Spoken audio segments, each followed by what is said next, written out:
गोस्वामी जी ने एक छंद डाली है, लिखी है नीचे।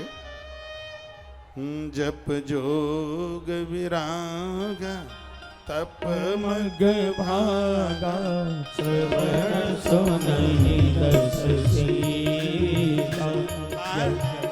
जोग विरागा तप मग भागा, श्रवण सुनहि दस सीता। आपन उठि धावन रहे पावन, हरि सब काल भ्रष्ट आचारा भाषण तारा। धर्म सुनिय नहीं खाना, बहु विधि सही देश निकासहि। जो कह वेद पुराना, जप जोग विरागा तप मग भागा, श्रवण सुनहि दस सीता। जप जोग विरागा तप मग भागा, श्रवण सुनहि दस सीता। जप जोग विरागा तप मग भागा, श्रवण सुनहि दस सीता। जोग विरागा तप मग भागा, श्रवण सुनहि दस सीता। जप जोग विरागा तप मग भागा, श्रवण सुनहि दस सीता। जप जोग विरागा तप मग भागा, श्रवण सुनहि दस सीता। वर्ण जाय अनीति घोर निशाचर जो करहि। ये वही है जो पहले प्रताप भानु था, भारी अन्याय और अपराध किए। इस देश में रावण की पूजा नहीं, इस देश में भगवान परशुराम की पूजा होती है। घटिया लोग ठाकुर और ब्राह्मण में, क्षत्रिय और ब्राह्मण में झगड़ा कराने के लिए उतरे। ऐसी बात बोलेंगे, वो कहेंगे कि परशुराम तो क्षत्रियों के द्रोही थे। ऐसा कभी नहीं हो सकता। वो यदि क्षत्रियों के द्रोही होते तो पितामह भीष्म को अपने शिष्य के रूप में स्वीकार नहीं करते। पितामह भीष्म को भगवान परशुराम ने अपने शिष्य के रूप में स्वीकार किया। भगवान परशुराम उनके द्रोही थे जो धर्म के काल बन करके जी रहे थे। उस समय नारी सुरक्षित नहीं थी, धर्म सुरक्षित नहीं था। उनके लिए उन्होंने शस्त्र उठाए और उन अपराधी और अन्यायियों से उन्होंने इस धरती को 21 बार मुक्त किया। जो इतनी भूमि पा करके अन्याय और अपराध कर रहे थे, वह धरती भगवान परशुराम ने महात्मा कश्यप के चरणों में जाकर के समर्पित कर दी। भगवान के 24 अवतारों में से एक त्याग से भरा हुआ अवतार भगवान परशुराम जी का अवतार हुआ है। मैं क्षत्रियों को कहूंगा कि तुम्हें परशुराम जयंती में जाना चाहिए। मैं ब्राह्मणों को कहूंगा तुम्हें भी छत्रपति शिवाजी की जयंती में, पृथ्वीराज चौहान की जयंती में, राजा भोज, और भी मैं ऐसे कितने नाम बताऊं। फिर देखिए अपने धर्म को कितनी ताकत मिलती। रावण का न्याय और अपराध ये धरती को त्रसित कर रहा था।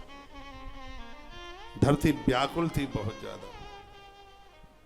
भगवान शंकर को जब भवानी ने पूछा, आपने कई बार राक्षस राक्षस शब्द कहा है, ये निशाचर कौन है, इनके बारे में आप बताएं। तो भगवान महादेव कहते हैं, हे देवी, जो दूसरों की स्त्रियों को अपनी गृहिणी बना लेते हैं, दूसरों के धन के ऊपर अपनी निगाहें गाड़े रहते हैं, जो संत जनों को, गुरुजनों को, साधुओं को, महापुरुषों को बिल्कुल भी नहीं मानते, ते जानव निशाचर सब प्राणी, उन्हें तो राक्षस समझ ले, वही निशाचर। उनका अपना कोई धर्म नहीं है, उनका अपना कोई सुयश नहीं है, उनकी अपनी कोई जिंदगी नहीं है, और उन्होंने कह दिया जो माता पिता की कभी बात मानते नहीं है, उनकी अवहेलना करते हैं, उनके ऊपर कुठाराघात करते हैं देवी, वो राक्षस हैं। कह दिया कि मां नहीं माता पिता नहीं देवा, मां नहीं माता पिता नहीं देवा, साधुन सन करवा वही सेवा, साधुन सन करवा वही सेवा, चरण भवानी, जिनके चरण भवानी, ते जान हो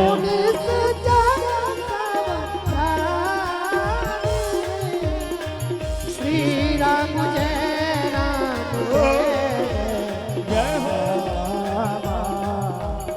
अतिशय देखी धर्म के ग्लानि, अतिशय देखी धर्म के हानि, परम सतीत करा अकुलानि, परम सतीत करा अकुलानि। भोले भक्तवत्सल भगवान जय हो। भगवान महादेव कहते हैं देवी इन राक्षसों की वजह से धरती थर थर कांपती। सुर मुनि गंधर्वा मिलकर सर्वा गई विरंच के लो। सभी महात्माओं के ब्राह्मणों के साथ मिलकर धरती माता ने मन बनाया कि मैं ब्रह्मा जी से अपनी हृदय की बात बोलूंगी, वो मेरे कष्ट को दूर करेंगे। अब धरती माता कल जाएगी ब्रह्मलोक।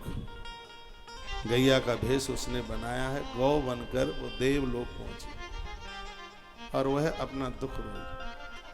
कथा कहती है गाय श्रद्धा का प्रतीक है। यदि हमारे अंदर सतोगुण की वृत्ति होगी तभी हम अपनी बात ईश्वर के सामने रख सकते हैं, नहीं हो पाए।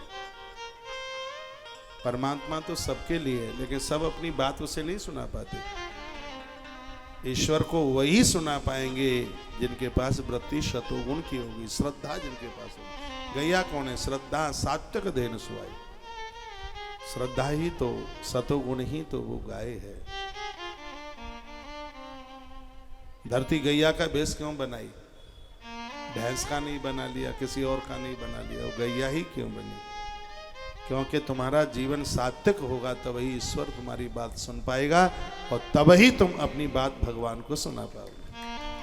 गुरु हो चाहे भगवान, इनको अपनी बात सुनाने के लिए स्वभाव सात्विक ही होना चाहिए, हृदय श्रद्धा से भरा हुआ ही होना चाहिए।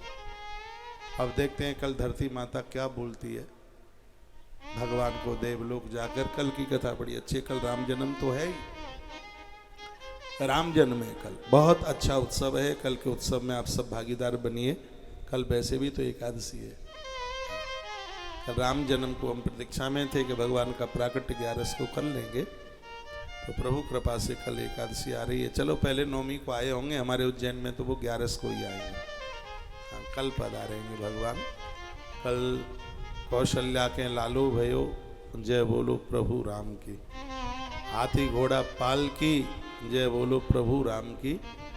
कल आप सब समय से पधारिए।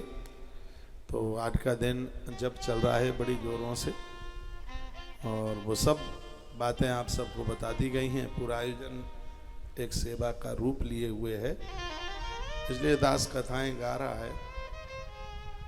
और ये कोई मेरा पांडित कर्म नहीं है, और सत्य तो यही है कि ना ये व्यापार है ना ये कोई बिजनेस है। यदि व्यापारी बनना ही होता तो पैसे कमाने के और कई साधन होते हैं, जरूरी थोड़े ही था कि यही। और मैं तो सबको कहना चाहूँगा, व्यासपीठ कमाई का साधन नहीं, ये व्यासपीठ संसार का संस्कार बने तो ज़्यादा ठीक है। ऐसे लोगों को सन्मति मिले, इससे लोग जीना सीख लें, उनके कष्टों की निवृत्ति हो। इस व्यासपीठ से लोगों पर विश्वास करना सीख जाएं। व्यासपीठ सकल समाज को ये सब चीजें दे, और भगवान महादेव के द्वारा व्यासपीठ की स्थापना हुई ही इसलिए है।